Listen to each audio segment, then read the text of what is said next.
You don't rely upon, a community, a civil society community, including religion. You are going to turn to the state. And so there is always that danger of that, is that if I have nowhere else to turn to, I can turn to the state for solving all my problems. And, well, that might work for some problems, but as we know with the paradox of government, that a state that is good enough to solve some of your problems is also strong enough to possibly create problems for you as well. And so a vibrant civil society, and one I would argue rests upon a vibrant religious civil society, is really, really important for the preservation of freedom and keeping tyranny at bay. What is the role of religion in Western society? Some might say it's an artifact of the past. Others might say that it's the very core of our success as a civilization. Between these two positions is an undeniable truth, and that is that religion and faith play an important role in our daily lives and form the foundation of almost every institution in Western society. To help me unpack the role of religion, especially as it pertains to political and economic thought, I'm joined by Tony Gill, a professor of political science at University of Washington and a visiting fellow here at AIER. Our conversation will cover his research on the resilience of religion and its role in our institutions, both public and private. I hope our conversation provides some clarity and guidance on what is at stake when it comes to the role of religion in our civilization. Tony, welcome to the show. It's great to be here. So I'd like to start off with a pretty, simple question, but maybe not so simple, and that is, we live in an increasingly secular society. Academia in particular is more prone to use empirical science, logical reasoning to figure things out when it comes to political economy. So what do you think is the role of religion, if any, today? That's a great question, because I've had to defend myself and the things that I study throughout my entire career. I had many, scholars and colleagues come up to me and say, "You got to stop doing that religion thing, because that's old hat. Didn't you remember Nietzsche said God is dead?" But there's a really important question that can be asked of these same colleagues that really kind of stops them in their track, and that's this: if religion is so irrelevant to the study of society, politics, and economics, why is it the case that all of our major religious traditions in world history today have outlasted every single secular regime, dynasty, and social movement? And it's not even close, right? The oldest formal hierarchy in world history has been the Roman Catholic Church. Right? And you could say that dates back to, 1,700 years if you want to go back to the Council of Nicaea, or 2,000 years to the death of Jesus. So that's a pretty long time. You could also throw in there the Orthodox churches, right? They're also formal hierarchies. But if you want to get away from formal hierarchy, you start thinking about Judaism. You've been around 3,500 years, give or take a few centuries. Hinduism, almost 5,000 years. The new kid on the block, Islam, has been around for about, 1,400 years. That's really long time. Most of the major surviving, dynasty or the long dynasties in history have not lasted more than maybe 1,000 years or so. I mean, even the longest Chinese dynasty was only about 700 years. The longest standing Egyptian dynasty, a few hundred as well. So, again, if you're interested in human organization and human institutions, or even social movements, right? Judaism isn't a formal hierarchy, but is a social movement, right? Wouldn't you want to know why these things lasted so long? And when you say social movement, political system, how would you distinguish those from religion? Like, how would you for term's sake, like what exactly is a religion, what exactly is a social movement, government, etc.? Right. So that gets into very interesting definitional questions that some people are going to disagree on what makes a religion, because some people say, well, they're secular religions and the like. I use Rodney Stark's definition of religion. He used to be a scholar of the sociology of religion, wrote a number of really excellent books. And his criteria was that religion was some kind of systematized systematized belief system that relied upon the supernatural as part of the explanation. So this rules out secular ideology. So some people would say, well, Marxism is a religion. It has a lot of the aspects of it, including ritualistic aspects, your parades and marches and all those kind of things. But it doesn't have a supernatural entity that is embedded in the thought. Now, some people will say, well, yes, it does have an idea of a supernatural entity, and it's just that it doesn't exist. But as we'll be talking and developing some of the ideas here, the presence of a supernatural entity actually becomes very important for the endurance of religion, why Catholicism or Christianity or Islam has outlasted Marxism-Leninism. And I think there's an interesting connection between religion and the more secular governments, social groups, or social movements, in the sense that it seems like all of them, you mentioned the use of rituals, the use of I guess in the religion's sake, supernatural, and Marxism's sake, sort of like a broader goal or something like that. So do you think it just sort of says something about human sociology in general, like the way we want to organize ourselves? Absolutely. The key word that you used there was organization, right? So religions do a lot of the same things that governments or states do, and even social movements to some extent. A social movement is just a number of people who have a unified goal and are working toward, some kind of end that they define. And that is the unifying theme behind all of these things, is that they all provide human coordination.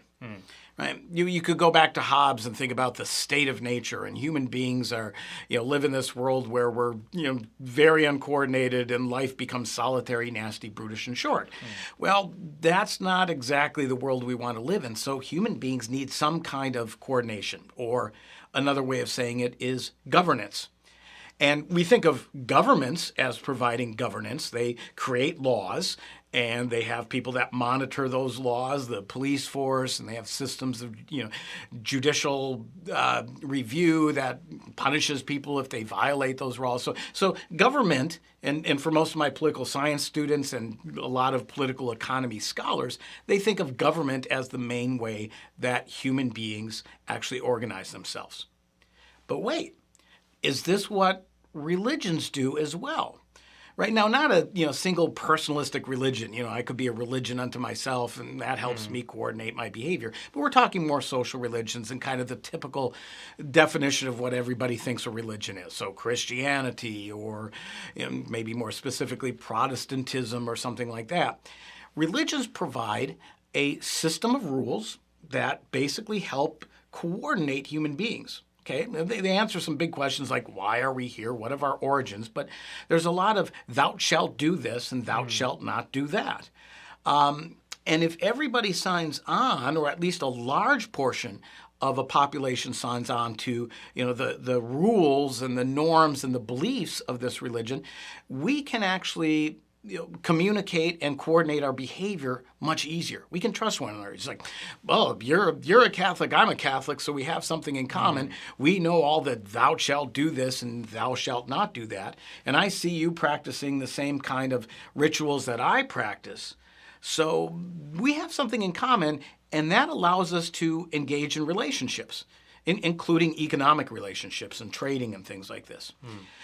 So I wrote a paper called The Comparative Endurance and Efficiency of Religion. It came out a few years ago in the journal Public Choice. And I make this case. And there's 3 critical aspects of religion that help it become an effective governing system. Would you like to know what they are?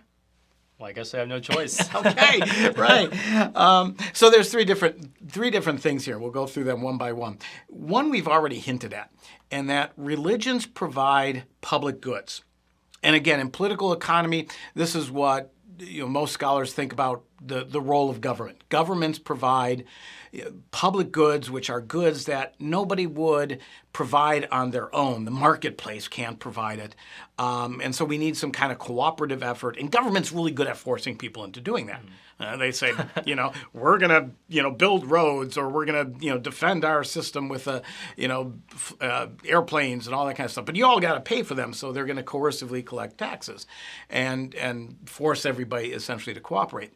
Religions do the same thing as well, too. And one of the most common public goods, or one of the most basic and fundamental public goods that any society can have, is social order, right? What we were just talking about a minute ago.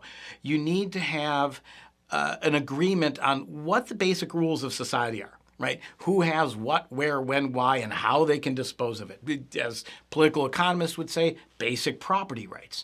Right? We have to have some kind of agreement on if these property rights are violated. What will happen to you? And religion is really good at doing this, right? You have the 10 Commandments, thou shalt not covet and thou shalt not steal, right? All those different kinds of things. And they're quite simple in many regards. So religion, by providing some kind of unified system of values, of social norms of behavior, and rituals that reemphasize this, they provide that kind of certainty. To be real fancy in economic terms, it reduces transaction costs. It makes it easier for us to engage and communicate with one another. So religion provides a basic public good that also government does, social order. I explain this to some of my colleagues and they go, yeah, I guess you're kind of right. Now, religions historically, because they're very good at providing this social order and coordinating human behavior, have been known to also provide what we call quasi-public goods. These are ones that are not pure public goods in terms of the definition of non-excludability and non-rivalness, but nonetheless, they are things that communities value. So things like orphanages, right? Counseling, elder care. Judicial systems. Actually, the Christian church throughout medieval history was a great arbitrator of disputes between trading merchants. Right? If two merchants got into an argument over the terms of a contract, oh, you're not providing me with the proper ale that you said that you would brew, they could go to the local bishop's office, the local diocese, and say, Bishop, we have this dispute. Please resolve it for us. Or they could rely on a parish priest or a monastery. And everybody had those things in common, right? So one trader from one village, was a Christian, and they would go to another village, and they were Christian too. So if we have a dispute, who do we find to arbitrate this? Well, you find, a bishop to do that. And so a very, very valuable public good, a judicial system, is really critical for providing social stability and economic growth. Without this stuff, you don't trade. Without trade, you don't grow. And so when it comes to that basic provision of services, I know there's Samuel Popkin and the Rational Peasant. That was a whole case study about how communism essentially provided those similar services, and that's why it succeeded in Vietnam. It wasn't that Vietnamese people were inherently communists. I'm assuming all these people that subscribe to Christianity aren't just inherently like Christian fanatics. It's just that it provides a lot of good services that make accepting that religion or having that religion in place a pretty good thing. So with that said, why do you think your colleagues, these very smart people at the esteemed University of Washington, discounted so heavily? Well, first of all, we've only been through one level of the things that religion is good at when it comes to governing.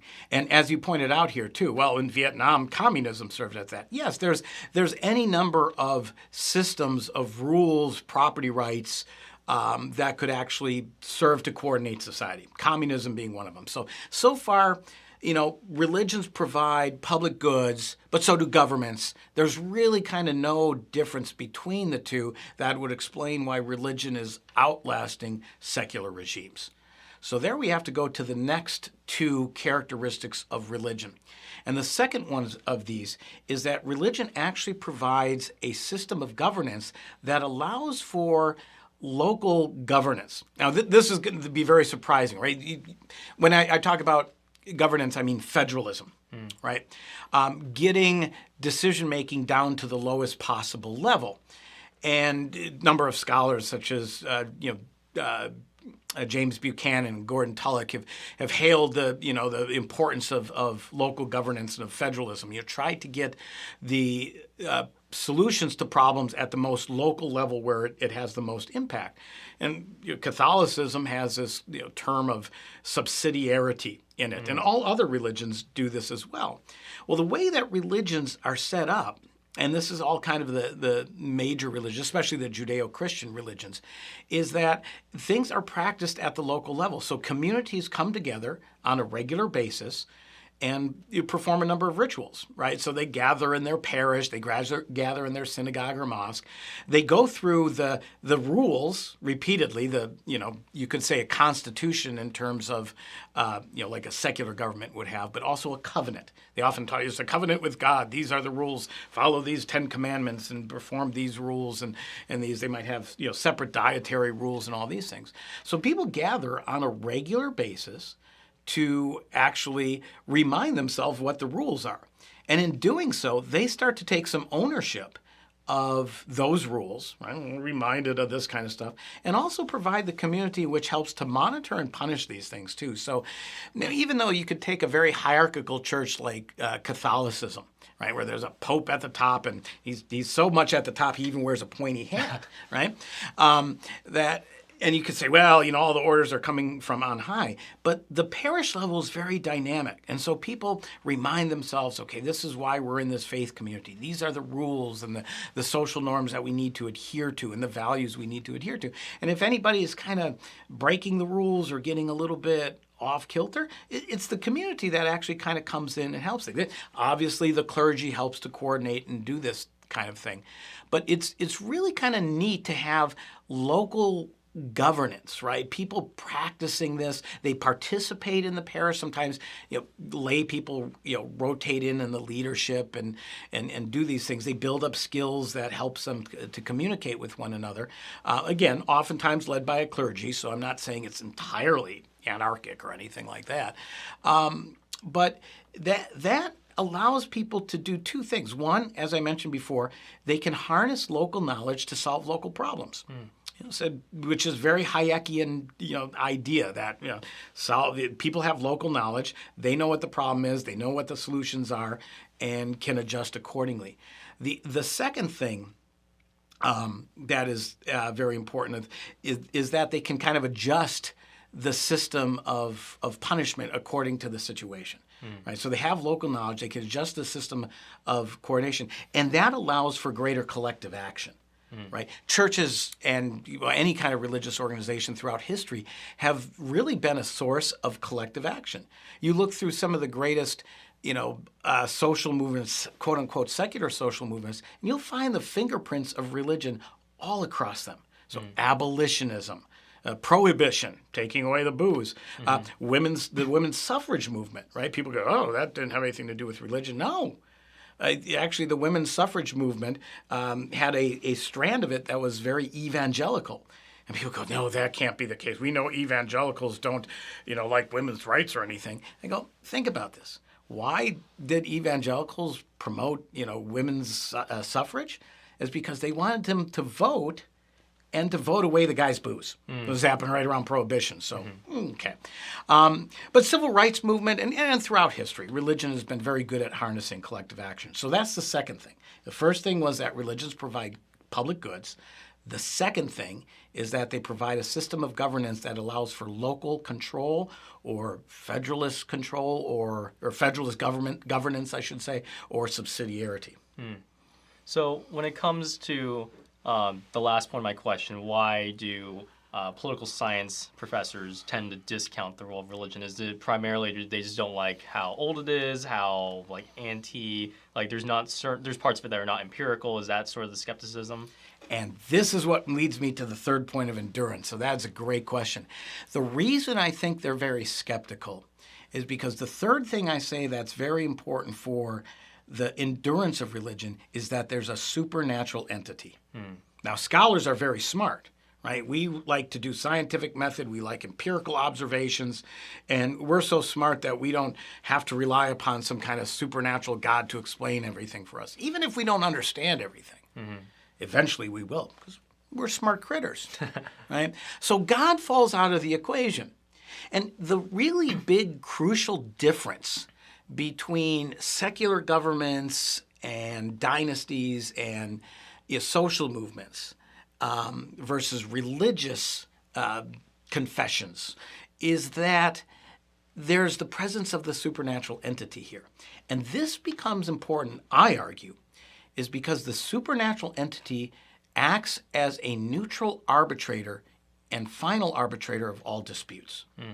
Now, let me explain this a little bit because it's somewhat confusing. James Buchanan, in his wonderful book, The Limits of Liberty, one of my top 10 favorite academic books, was always contemplating, the paradox of government. He understood that you needed to have government in order to provide some kind of social order. And so what we talked about earlier. Okay. But he says you want to keep a really basic social government, right? One that sets the rules and then fairly and justly arbitrates any disputes that go on with those rules. But the problem is, and he called this the paradox of governance, was that the minute you get a government or a state that can make the rules and enforce the rules, it develops its own self-interest in such a way that it can be a player in the game too. It's not a third-party arbitrator. It can start, manipulating the outcomes of different disputes according to their favoritism, right? So he talks about, shifting resources to one group or the other depending on how it would benefit you, a politician in office. And by the way, that's a very core, basic assumption in public choice theory, which is that politicians, they don't work for the good of the people, because it's kind of hard to define what that is. They have self-interest too, right? And so that's part of this paradox of governance. What I argue is, by the way, too, I think it's on like page 165 of Buchanan's Limits of Liberty. He has this wonderful statement. He says, what if we could create a God that could act as an impartial arbitrator and be outside of any of the human conflicts that is normal? And if people believed in that God on the as-if assumption that God existed, then we would not need government as much, right? And I read this page here, and Buchanan was a known atheist. In fact, anti-clerical. He didn't like religion very much. I read that page and I said, hallelujah, James Buchanan has just found religion. And I turned the page and he says, but we don't have that system. And I yelled at my book. I said, James, we do. It's called religion, right? So the importance of this idea of a neutral arbitrator solving the paradox of government is that you have a supernatural entity that's outside of human control, that gives you the covenant. It comes down from Mount Sinai or wherever it might be coming from, in the caves in which Muhammad heard the voices of Gabriel, etc. It comes down from on high. And even if human beings, the human executors, or executors, I should say, it sounds like an execution, but the people who administrate the religion, if they are failed human beings, which we all are, and by the way, throughout Christian history, have there been some bad popes? Have there been bad clergy in other religions? Every single religion has had their bad human apples, right? But that doesn't reflect upon the actual covenant, because the covenant was given to you by a supernatural entity, and in the end, even all those bad actors who ran the institution will be judged.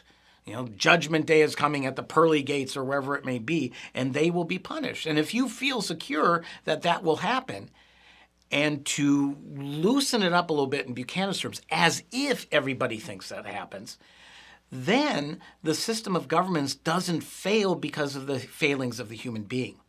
Now, to explain this a little bit more, there's discussion today in contemporary United States that the U.S. Constitution, which is our covenant.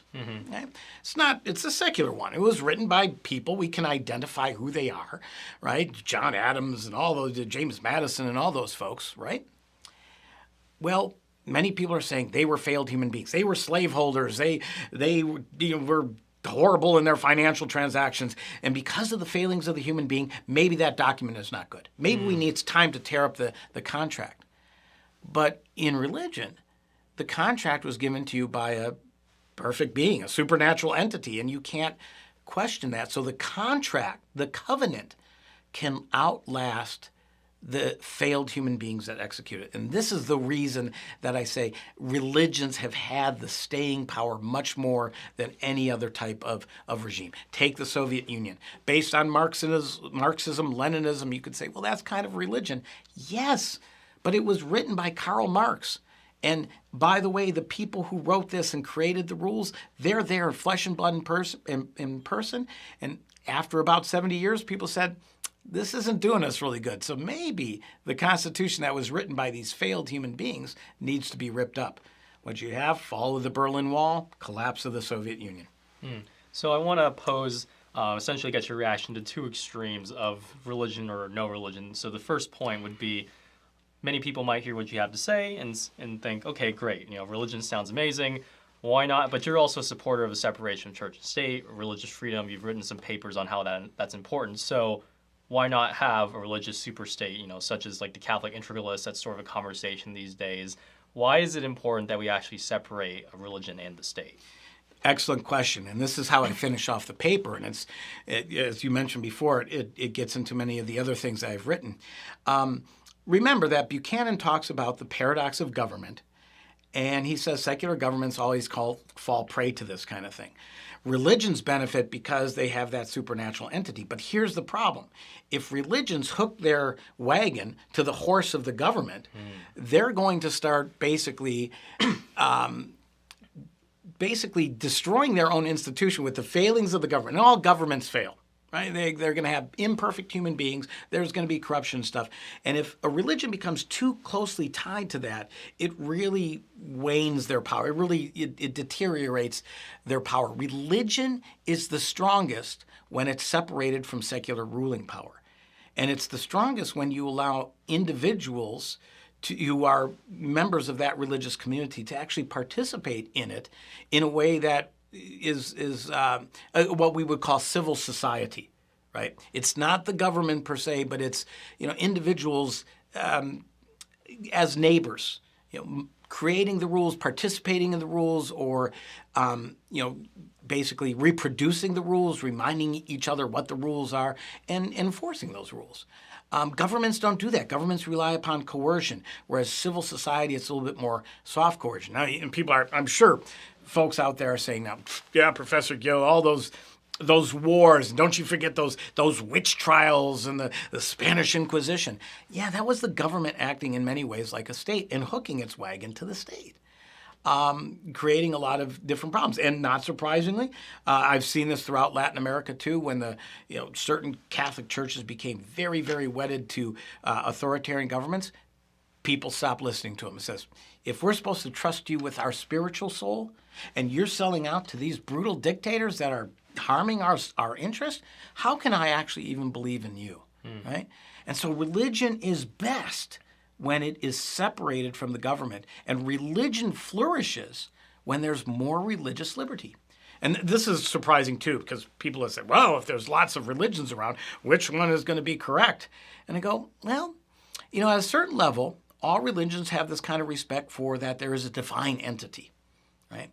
This allows for ecumenical relations between Catholics and Protestants, and between Christians and Muslims and Jews, and all that kind of mutual respect. We might have some disagreements, on specific points of theology and stuff, but when you live in a society with a lot of religious liberty and religious pluralism grows, religions tend to, realize that their primary purpose is to serve their constituents, the parishioners, to reinforce their beliefs and to be respectful of others because, in a world where you're not the dominant religion, you might be wrong, right?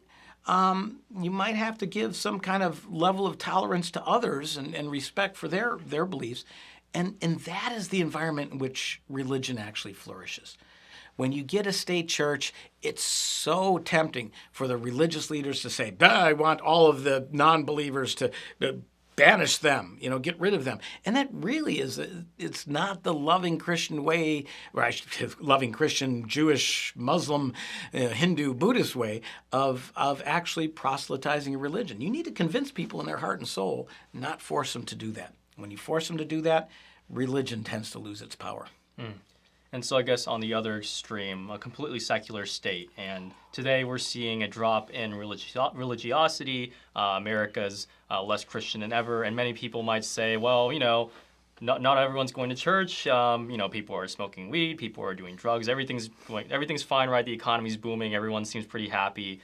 Do you think at all, is there something dangerous to the point where there might be, if religion gets too far out of public life, you might start getting issues, right? So I guess the question is this sort of a secular state that we may or may not be approaching, is that something to be worried about? Or do you think the conservatives and the, I guess, more pro-traditional types are exaggerating the risks of that?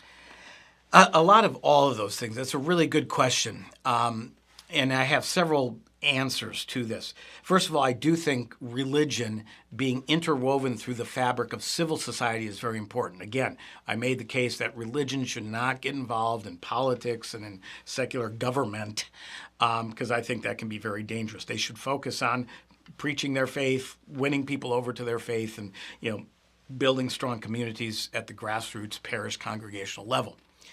That said, religions come and go. Religion tends to wax and wane over time.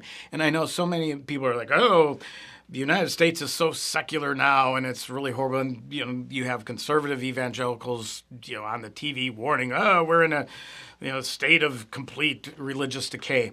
What I always like to do is go back throughout history and see if anybody else has said that before. Oh, and have they ever? Actually, the highest rates of recent atheism in the 20th century was during World War II, right? When we had survey evidence, that's when atheism tended to peak. So, that was kind of horrible. But even going back further in history, the United States, back in the middle part of the 18th century, so mid-1700s, had something known as a Great Awakening. Right? And the Great Awakening implies that there was a great sleepening. Right? What did they, they fell asleep. They lost their faith, right? So in comes George Whitefield and, waves his hands and everybody becomes Methodist and there's Baptists all around and everybody, is going to tent revivals and things like this. And then there was a second Great Awakening. So, right, what this is telling you is that, you have a sleepening, then an awakening, and then it goes down again, then another awakening. And then people talk about a third and fourth awakening, the great Pentecostal revivalism during the early 20th century. Oh, and heck, even go back further in American history into the 1600s. And most people say, well, the Pilgrims came over and, they wore big hats and had turkeys and made hand turkeys for their kids, that kind of stuff. And we celebrate all that kind of stuff. Actually, during the 1600s in the American colonies was a very, very low participation rate in religion. People go, no, that can't be true. I saw the Pilgrims. Well, Pilgrims certainly were very religious. But most people who came over to the Americas at this time were young, single males. Right? They were in their late teens, early 20s, because that's sociologically we know who goes to frontiers, who is willing to take risks. Not people with families, not old people. Oh, I'm beyond that right now. But young, single males. And are young single males the churchy types? Not at all. They are not. You look around in your local congregation. That's not who you're going to see. So a sociologist, Roger Finke, along with Rod Stark, actually went back and looked at the congregation data that they had during the colonial times, and they found that there was really low levels of congregational participation because, again, you're in wide open territory. People are on their own farms and homesteads, and they're young single males. As the society grew older and matured demographically and you got more families, not surprisingly, then it started to get more religious. But it's not even that, right? Go back into medieval times, and other people have done studies, and they found that religious participation was even low during 1100. Well, but there's all religious art and stuff. Well, this religious art because it was the church funding the art at the time. They're the ones who had the resources. So they didn't say paint secular pictures. They said paint saints, right? So we think when we look at all these, medieval paintings, it's really religious. But there wasn't enough clergy and there wasn't enough, parish buildings to actually meet, all the demand that would have been out there. And heck, even in Christianity, even go back to the book of Revelation. The book of Revelation talks about 7 churches. 2 of them did a pretty good job. 5 of them were chastised for losing their faith. So when I hear people say, oh, but, America's becoming more secular and 5% less people are going to church than before, and it's the young people, I'm going, yeah, young people never went to church, especially after they got out of the house. Yeah, the other thing is the marriage age has expanded. So people used to get married when they were 20. Now it's in their 30s. And people go back to church when they have children, when they get married. So that's not surprising that you're finding this kind of stuff. So it comes and goes. And interestingly enough, there was a great deal of concern in the past decade over this kind of increase of the nuns, people who are not affiliated with any particular denomination. Many people thought that those were atheists or agnostics.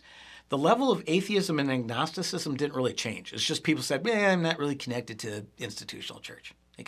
They still believed in God, right? You probe the survey a little bit more, and you're like, are you religious? Yeah, I pray every so often. Oh, okay. So that was happening in the 90s and early 2000s. Interestingly enough, I stopped hearing discussion about that. And it was a few months ago, I went back and looked at the data, and that trend is reversing. So the number of nuns is decreasing. So it means the number of actual, religious adherents is increasing. And one final note, just to take this beyond the United States, but make it more globally. People say, well, modernization is going to lead to secularization. Well, if that's true, what explains the religious revivalism in Africa? Right, huge Pentecostal growth. Muslims are making great gains throughout the region. Latin America is more religious, or more people participate in religion today than in, let's say, 100 years ago, because the Catholic Church was a monopoly and didn't really serve their parishioners well. Now they got Protestants competing for their souls, and Catholic Church has to get their holy shit together, I guess. And but the one thing that's really kind of surprising is Asia. Asia is showing phenomenal growth in the number of Christian adherents, but also Muslims. And Fenggang Yang, a great sociologist of religion at Purdue, has written on this kind of thing. And you think about this, right? In China, in the People's Republic of China, people are willing to risk the destruction of their property, imprisonment, and possible death just to participate in their religion. So when people say, oh, we're modernizing and everybody's going to give up this foolish kind of stuff, well, China's modernizing. And the people who are in some of the most modern sectors of China are the ones that are going to these underground house churches. And I'm like, my gosh, again, that tells me religion is going to endure, right? It's going to have its good times, it's going to have its bad times, but it's going to keep having its times and endure. So I'd like to end on the question about sort of like the essential, does religion play an essential role in a free society, or is it more so just a stable society, right? So a lot of people would say that it's the foundation of Western civilization, i.e. liberal democratic society, economic freedoms, all these great things. Do you think that removing religion from the question, i.e. the increasing secularism, may lead to the jeopardization of a free society, or is that just completely separate? I think that's such a great question, and as a lover of liberty and a classical liberal like I am, I view the importance of civil society as absolutely critical to preserving our freedoms. Because if you lose the ability of people to self-govern in civil society, their ability to, police their own behavior, not only in terms of self-responsibility, but your neighbors that you live close to, and to be able to adjust punishments for violations of various rules according to the circumstances. And if you turn that all over to some distant state, maybe your city government can kind of deal with things pretty well. But then there's the state, and then the federal, somebody 3,000 miles away from you determining, the rules and the punishments. That's horrible. And so you need to have a vibrant civil society. And religion is an essential component part of that civil society, even for people who are not believers, right? People who are atheists or agnostics, or who are just nuns and don't attend very much. The vibrancy of the religious civil society is important, because this is an area where people learn how to self-govern. they participate in self-governance, and they act as a bulwark or a buffer between a very tyrannical state. It's us human beings in our daily life saying, you know what? Yes, government can be very important, but it can't be too tyrannical, because we have ways that we can push back and organize our own lives. So it's a beautiful thing. And I guess to end on that, do you think that, because many people would claim that, if they're secular, if you don't have a religion, you look to the state as your religion. Do you think that's over-exaggerated? Do you think people might look to like local governance as a sort of their own religion, or do you think the claim that more government with less religion is sort of a pretty decent correlation? Well, when you lose the ability to self-govern, not only your own personal responsibility, but within small communities, and realizing that you need to solve basic problems of social conflict and the like, and you don't rely upon a community, a civil society community, including religion, you are going to turn to the state. And so there is always that danger of that, is that if I have nowhere else to turn to, I can turn to the state for solving all my problems. And, well, that might work for some problems, but as we know with the paradox of government, that a state that is good enough to solve some of your problems is also strong enough to possibly create problems for you as well.